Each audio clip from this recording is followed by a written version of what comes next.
Tout le monde s'entend pour définir les pédagogies actives comme un ensemble de pratiques, de scénarios, d'activités conçues autour de l'action propre de l'élève. Le principe des pédagogies actives est un peu le principe donné par Claparède de recentrer toutes les activités de la classe autour de l'action propre de l'élève. Donc les pédagogies actives seraient une sorte d'organisation première entre l'action de l'élève, sa nature, disaient les premiers tenants des éducations nouvelles, et les activités pédagogiques. Donc cette tension entre action propre de l'élève et activité va définir un petit peu l'ensemble des dynamiques, des projets que l'on va pouvoir mettre en place. On pourrait parler de pédagogie d'activation, c'est-à-dire de mise en situation des activités, des capacités intellectuelles, des capacités sociales, des capacités propres à l'élève pour définir l'orientation de toutes ces pédagogies. On peut remarquer le pluriel, il y a des multiples façons de concevoir l'action de l'élève. Ça peut être l'action au sens de l'action matérielle, personne parlait de l'éducation de la main. Ça peut être l'action au sens de l'action intellectuelle, cognitive. Dewey disait que la pensée, le plan d'action était le principe même de l'activité d'apprentissage. Ça peut être l'activité, ou l'action, pardon, au sens social du terme, c'est-à-dire agir avec les autres et agir parmi les autres.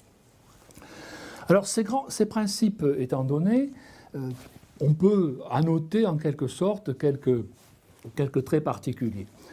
C'est en faisant que l'on doit apprendre à faire. Cette sorte de bouclage entre l'activité et l'apprentissage est un élément qui est commun, je dirais, à toutes les mises en situation des pédagogies actives.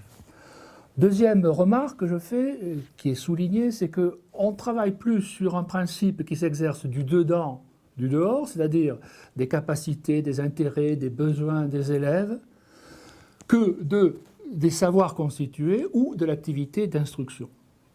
Certains auteurs disent au fond qu'on passe d'un système transmissif à un système transitif dans lequel il y a transition avec les capacités propres de l'élève à apprendre.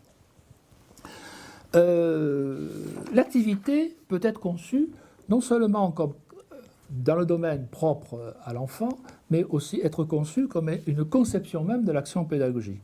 Là, on rentre dans le domaine de l'ingénierie, c'est-à-dire la conception d'une action qui va permettre à l'élève de s'organiser autour de sa propre action.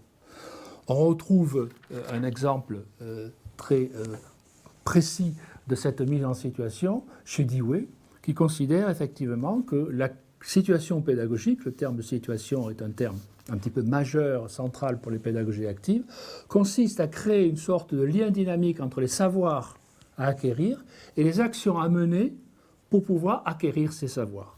Et là, nous sommes dans une perspective essentielle pour les pédagogies actives, qui est la perspective de la construction des savoirs.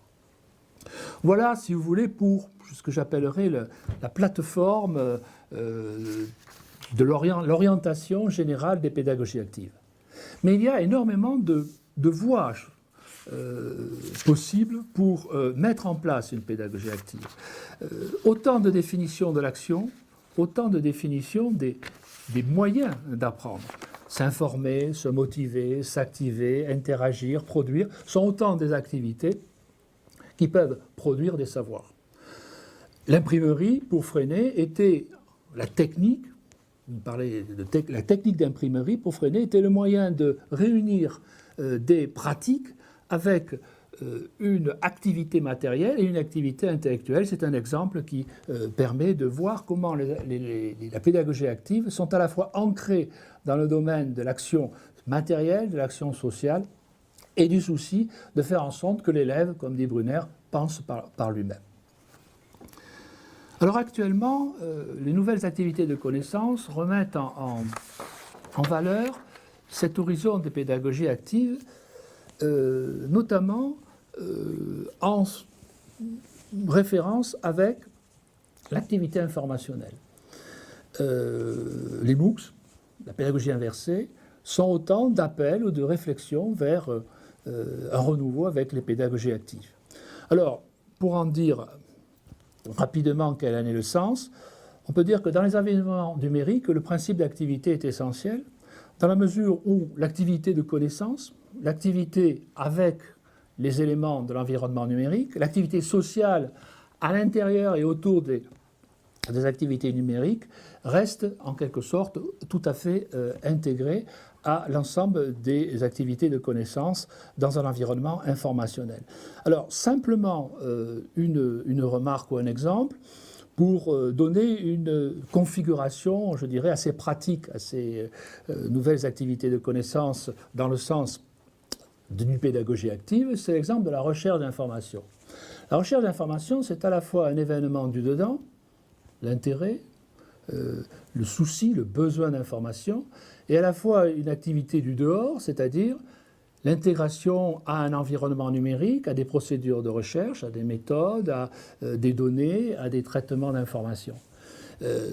L'activité est en quelque sorte à la fois une activité intellectuelle et une activité projetée dans un environnement. Cette notion un petit peu, je dirais, de méta-activité est au cœur des nouvelles activités de connaissance. La recherche d'information, si vous voulez, relève bien sûr de le principe même d'une pédagogie active, une pédagogie de construction, une pédagogie qui répond à l'autonomisation des pratiques qui sont dans les objectifs des compétences que nous voulons mettre en place chez les élèves.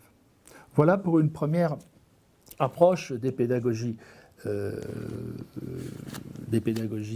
actives, en sachant que les pédagogies actives ne constituent pas en soi une solution ou un ensemble de recettes, mais qu'elles constituent plus une sorte de chantier dans lequel le rapport entre l'activité, le besoin de l'élève, le projet sont toujours renouvelés. En cela, tout le monde s'entend pour dire que les pédagogies actives sont plus une voie d'innovation qu'une solution pédagogique.